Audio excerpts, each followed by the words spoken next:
Hello, my name's Kenneth, but my friends call me Ken. I recently turned 33 and I have the craziest story to tell. Before the events of today's story took place, I wasn't one to believe in karma. All of those spiritual things didn't really appeal to me, and I just thought that they were placebo effects. But now I've had a change of heart. I'm now a firm believer in what goes around comes around, and it's all due to my evil mother-in-law and her equally evil relatives, except my gorgeous wife, of course, who somehow managed to supersede all of the evil that she was exposed to for all those years that she was living with them. The drama all began when this happened on one sunny Wednesday morning in my home. "Babe, please come down here for a second." "What is it, honey?" "I have a favor I need to ask you, and please don't say no." My wife proceeded to give me the cutest puppy dog eyes known to man. With a beautiful face like that, who could ever say no? She went on to explain to me how her mother, Georgina, was coming to town and she needed a place to stay. I knew where this was going and I vehemently said no. "But babe, it's only for the weekend. You mean to tell me you can't handle a sweet little old lady for one weekend?" That lady was anything but little or sweet. She was evil incarnate. I swear to God, all of the movie renditions of evil in-laws will never amount to the hell I've gone through just to be with Kimberly. I genuinely wonder every day how such a sweet and kind lady was bred from chaos. As I began my campaign of how I simply couldn't manage it, and how Georgina would just have to stay in a hotel or something, Kimberly began to look upset. And, as I alluded to earlier, I am putty in her hands. This woman has my heart wrapped around her little finger. I begrudgingly agreed and she squealed like a little schoolgirl, thanking me profusely. "Because you've been so good and cooperative, I'm also going to make sure that she's on her best behavior too. Don't you worry. With any luck, you two won't even meet each other during the stay. It will all go smoothly, I promise." Well, that turned out to be a lie because what unfolded next was something completely shocking and unexpected. It was a Friday afternoon, and my mother-in-law Georgina was set to arrive soon.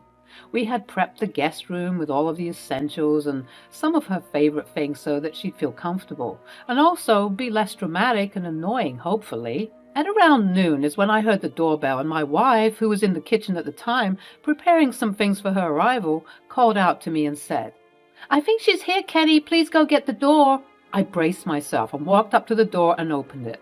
On the other side was a woman who was baring her teeth. It wasn't a smile per se, rather she actually looked like she was scowling at me. My mother-in-law said, "Hello, Kenneth." "Hello, how was your trip? I hope you're doing all right." I invited her inside, taking her belongings, doing all of my hosting duties, without being too fussy or rude, but I already started to feel irritated when she began her ceaseless rants. "Goodness gracious me, the patio looks stunning. Kenneth, did you work on this?" "Yeah, actually It simply looks gorgeous. I'll have to come and take some photos soon. Oh, you can take those bags upstairs to my room, dear. And please, could you get me some coffee? I'd like a caramel macchiato with some whipped cream, if you please." Did she think that this was a Starbucks? If you've ever seen A Streetcar Named Desire, you might have an idea of the type of person that Georgina was. She acted exactly like Blanche, someone who walked around with an air of superiority mixed perfectly with feigned innocence and naivety. She strutted as if every step she took was a blessing to be bestowed upon anyone who saw. I despised that arrogance, and what made it worse is that she was just rude as well. Just then, Kimberly walked out of the kitchen to greet her mother.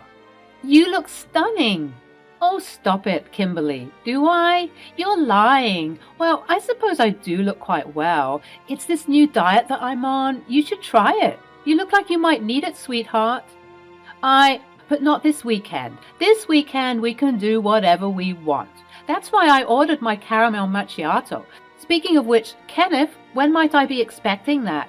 I'm parched. I need something to drink right this instant or else I might faint. See what I'm talking about? We ate some lunch that was beautifully prepared by my loving wife, and right after I had to Google how to make a caramel macchiato. She made it a mission to pick apart every flaw she found with the meal, with the quick and quipped follow-up of how it was fine and that we shouldn't worry too much. But next time we had to be extra careful not to make those silly mistakes, as she puts it, again. She enjoyed patronizing us, and for me personally, I could handle it, but I could tell at times that Kimberly couldn't deal with all of the pontifications. I mean, how could she? That was her mother, and there wasn't a single petty bone in her body. I couldn't say the same for myself, though, as I'm the type of person who gets my revenge when I can help it. Later on in the afternoon, Georgina droned on and on about how she loved the house. Well, she expressed her love for it in her unique way. Of course, my time in Bora Bora was quite marvelous, but I didn't quite much enjoy it as I did when I went to Zanzibar with such beautiful scenery and even lovelier people. My vacation here won't be the same as those stunning places, but it is a vacation nonetheless. I believe that perhaps this simpler vacation might humble me, considering I've been to many lavish places. This will be a nice and slower change of pace, I think. Fellas, I know I'm not the only one when I say that I zoned out of the conversation many, many times. And even when I zoned back in to check if the conversation had gotten even just slightly interesting, it was still going on. Georgina had a knack for extending things far more than they needed to be extended. Nonetheless, we chatted the afternoon away, and by we, I mean mainly Kimberly and Georgina. I was just a piece of decor, sitting next to my wife to make sure she was still comfortable, occasionally providing my 2 cents to the conversation to make it look like I was listening. It was around 4 p.m. that same evening when things started to take a left turn. You know, Kimberly, I've been praising your house ever since you got here, and can I just say that it is stunning? Oh, thanks a lot, Mom. We've been putting in the work to improve this place, and Kenny and I spent a lot of time prepping for your arrival, and, it's so good. I simply cannot keep this beauty to myself. What do you mean? Yes, Georgina, what do you mean? Well, on my adventures to Cancun or Fiji or India, just to name a few, I've always brought along some friends or family with me, just because I don't like spending my vacations alone. I'm getting older, and going to these foreign places can be dangerous for me. It's become somewhat of a tradition for me to go with people like Ursula or Justine. Oh, that's a nice tradition. How are they? It's been a while since I last spoke with them. Oh, well, it's funny you ask, because they are on their way here now, so you can ask them yourself. Kimberly almost spits out the coffee that she was sipping on steadily throughout the afternoon. I would have done an Oscar-worthy spit take had I had any liquid in my mouth, because I was guffawed at what she just said. Nonetheless, I maintained my composure and managed to stifle out a, "Kim, kitchen now, please." We went to the kitchen to discuss this ridiculousness. Tell me she's joking. Babe, I don't think she is. But you told me only she was coming. We only prepared for one person. I'm just as blindsided as you are, babe. I swear I didn't know anything until now, just like you. I began pacing up and down the kitchen. Well, what are we going to do? I guess we just have to tell her that we only prep for one person, and perhaps we can put the girls in the hotel, and then they can come over during the day to hang out with Mom. I sighed and huffed. This was just all so convenient, wasn't it? Note the sarcasm. As much as I inquired about the well-being of Ursula and Justine, my aunt-in-law and sister-in-law respectively, I was not interested in entertaining them all weekend. They, unfortunately, were very similar to their mother. Not as bad, but having all of them around would be a chaotic combination. We argued about it a little bit more until Georgina herself came to the kitchen. What is the issue with you? I thought it a nice idea to bring along other family members to enjoy this vacation weekend with me. She began to pout, and for some reason it affected Kimberly the same way that Kimberly's pouting affected me. When she wanted to, Georgina could manipulate her way into anything with her puppy dog eyes. I'm guessing the apple didn't fall too far from the tree in that regard. Oh no, Mom, please don't be upset. It was a lovely idea, but I'm afraid we just can't handle this sudden change, especially on such short notice. Kenny and I were discussing putting up Aunt Ursula and Justine in a hotel nearby, and then they can come over during the day. And Jolene? Sorry? I said, and Jolene? Jolene is also coming along with them. Oh, so an additional 3 people are coming, meaning you want 4 extra people to be in this house? I'm so sorry, Georgina, but that won't fly. Oh, Kenny, darling, don't be such a stick in the mud. Jolene simply has to come. She hasn't been part of the tradition and she's been wanting to join in, and she is your younger sister-in-law after all. We have to accommodate her. And honestly, you're not even considered our real family, so it makes sense for you to leave and for the rest of the girls to come over and stay. It's just for a couple of days, after all. Mom, how can you say that? Kenny is our real family. Is he, though? You're putting him above your actual sisters? That's not what I'm saying, and that isn't the main issue that we had, Mom. We were concerned about space. We don't think there'll be enough room to house everybody. I'm glad you brought that up, because I have come up with a very helpful solution that will please everybody. Okay, let's hear it.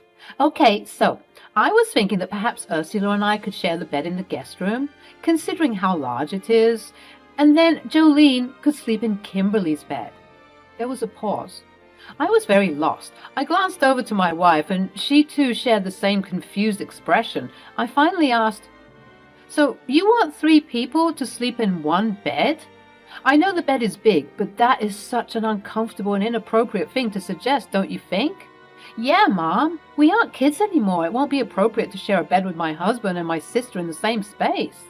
Aha! I knew you'd say that, which is why I think it's best if Kenneth doesn't stay here during this time. Again, there was another pause. At that moment, I think the lady finally lost all her marbles. So you want me to leave my house? Kenny, darling, don't call me that. Kenneth, don't speak to me that way. Kimberly, are you going to let him speak to me that way? Okay, listen. I don't appreciate you coming into my house and making such last-minute demands. I don't think it's fair. If you wanted a girls' trip or whatever you ladies call it, that would have been fine by me. Had you made such preparations in advance, why didn't you just tell us that this is what you wanted? And why would you say I'm not your real family? That's such a rude thing to say. I didn't think you'd be so upset and fussy about it now. Honestly, you're acting quite childish in all of this. Don't you agree, Kim? I don't even know what to say. Mom, I don't think it's fair. Oh, you younger generation are being so sensitive, honestly. I didn't do this on purpose. It must have just slipped my mind. I'm sure you understand. I didn't understand, but I looked over at my wife and she looked at me with pleading eyes. I buckled and sighed out of frustration and said, Georgina, I really would have appreciated some better communication.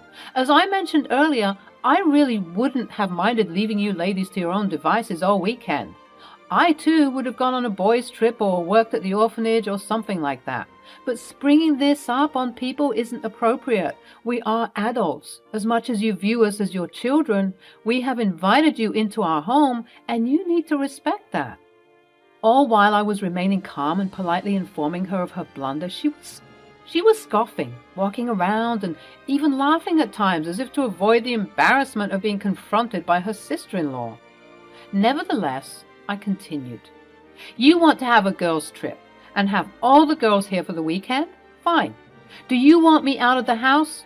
That's fine too, but I'll come back after this weekend. And with that, I kissed my wife on the cheek and proceeded to go to our room. All the while, Kimberly was trying to talk some sense into her mother and letting her know that this was not okay and that she seriously upset me. But similar to how she was interacting with me, Georgina would just laugh it off and act as if I was being a big baby.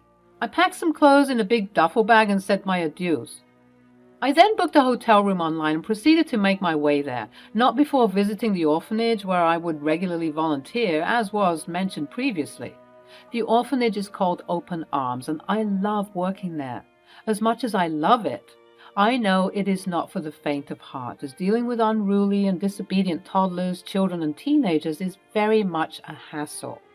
All while I was playing and helping out the children that evening, I was wondering what exactly I was going to do to exact my revenge. Don't get me wrong, I'm not evil, or at least I don't think I am, but I do enjoy teaching people a lesson. I guess that's what makes me great for the job. I have built a good rapport with the children, exacting both loving and warm energy mixed with discipline so that they don't take advantage of me. And as such, the kids and I get along just fine. So much so to the point that some of them could see right through my frustration and even asked, "Ken, is everything okay?" Yeah, everything's fine. Sorry, kiddo. I just recently got into an argument with my mother-in-law. I explained the situation to him in layman's terms. I mean, he was a kid after all, but even though he's a child, he seemed to understand well, and not only that, sympathize with my situation. With all due respect, Ken, your mother-in-law is crazy.